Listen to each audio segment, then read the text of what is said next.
Now this video is on ventilating the pump enclosure at the road. There's a long story involved in that because this thing's been here since, well, before I built a house to get to water on the property. Before we could do that, before we get the loan to do the construction, the permit, and that sort of thing, get the house built.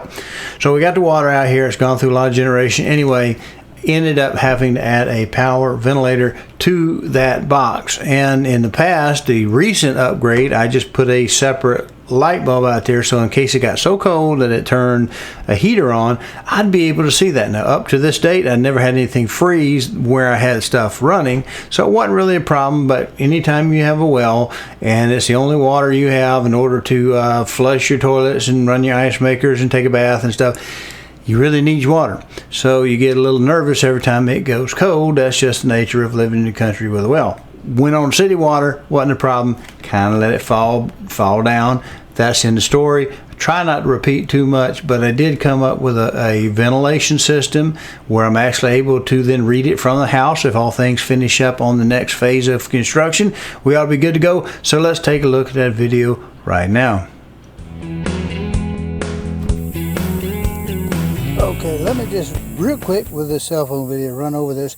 You see, that is the old entry that I used to have when I had the air pumps in there, and you'd pull air in through there and run them through those pipes over to that tank and aerate it. So let me lay this back.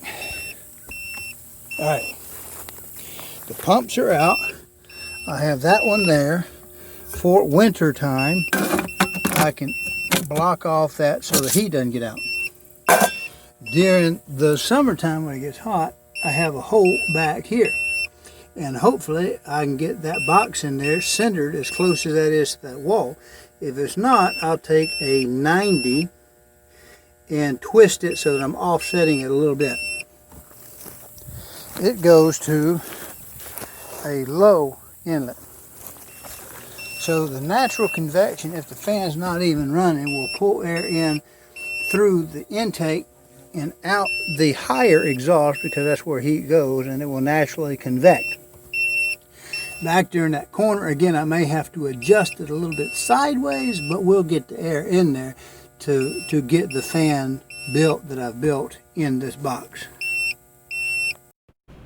Okay, so just to recap what I just showed you, we had a box and we wanted to ventilate. Back in the old days when the standard mechanical code was in effect, if we had a gas-fired piece of equipment, we had to put a vent within 12 inches of the bottom of the floor level and 12 inches of the top, so that we'd have a natural convection, and any gases that would build up, whether it be lighter than air or heavier than air, they'd be able to move out of the space. So I'm kind of using that in this organization of this thing. I have in the back corner one 4-inch vent, and the top kind of up on the opposite side another 4-inch vent.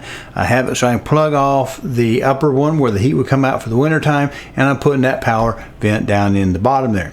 And I'm going to put this picture up, and as you can see here, there's a couple of series of them. What it is, it's a 120 by 120 by 35 or 38 millimeter fan with a thermal switch on it. It just runs through a 6 by 6 by 4 Carlon style plastic box, only because it's easy for me to cut the plastic, and if I had done metal it'd be a different issue. But I just used a router function on a Dremel tool to cut the big hole out, just kind of get as close to round as possible. It's not perfect, but it's good enough for government work. And then in the back I use my trusty handy dandy 4-inch hole saw. Now how I punch the hole through the case itself, well, I already had a 4-inch hole from the good old days in the front top corner left, and then I added another one down at the bottom and put it through there. A 4 1/8 or 4 1/4. 4 1/4 probably is a better one for you to use, but they're about 38 bucks a piece for these things, and I didn't want to buy one.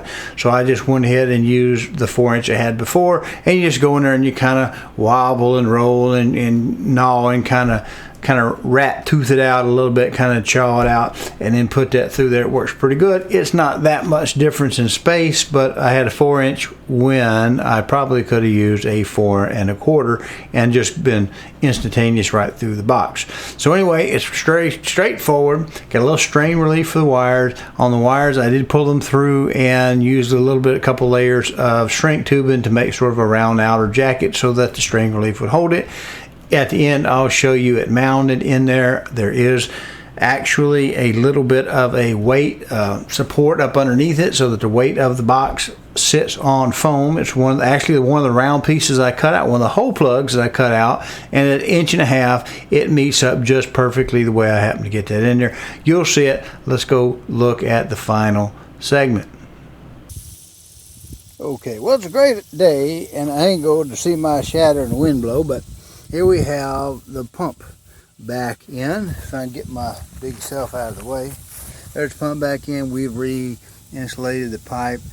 That thing right there is just a little 240 volt Edison based type of heater. It's a little resistive heater.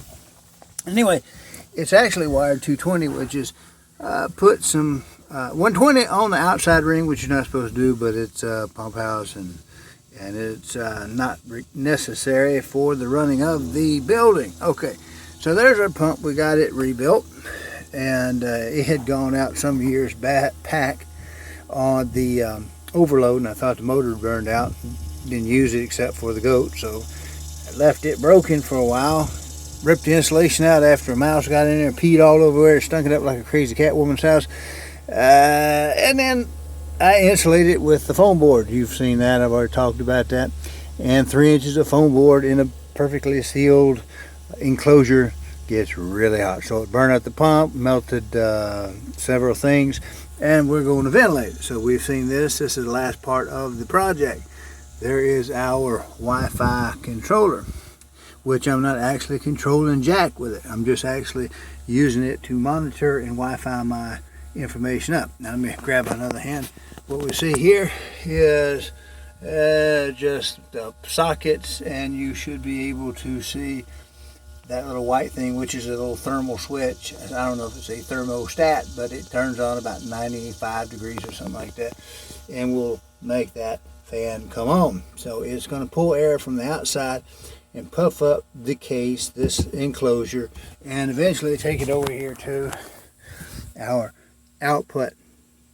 Now in the past, because of the foam insulation wasn't here, where those two blocks are were two air pumps, linear piston pumps, and we aerate the water, drive off the sulfur with it.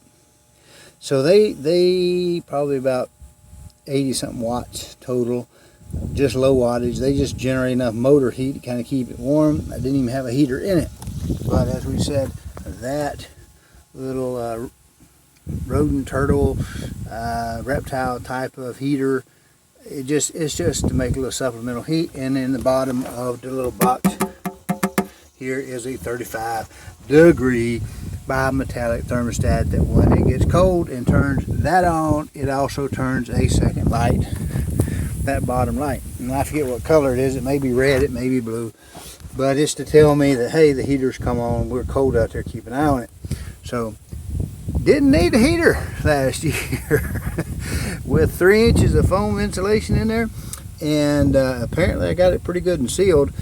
It just burnt slap up. So anyway, there it is, little box, 4-inch galvanized HVAC pipe, and it just runs into a 6x6x4 Carlon style box. A little strain relief on the end. You've already seen that stuff in the fan. Probably could have put the other grill on the back side for the wires to make sure they didn't catch, but hey, it was $1, and I saved $1 by using my other one with my spare fan. All right, so there we go. This, I think we've seen it before. Maybe I can make the display come on. Don't know if you'll be able to see it in the sunlight. Nope, not going to be able to see it in the sunlight. So anyway, it just comes on. I'm just using it for the Wi-Fi so I get telemetry off of the system. So that's it.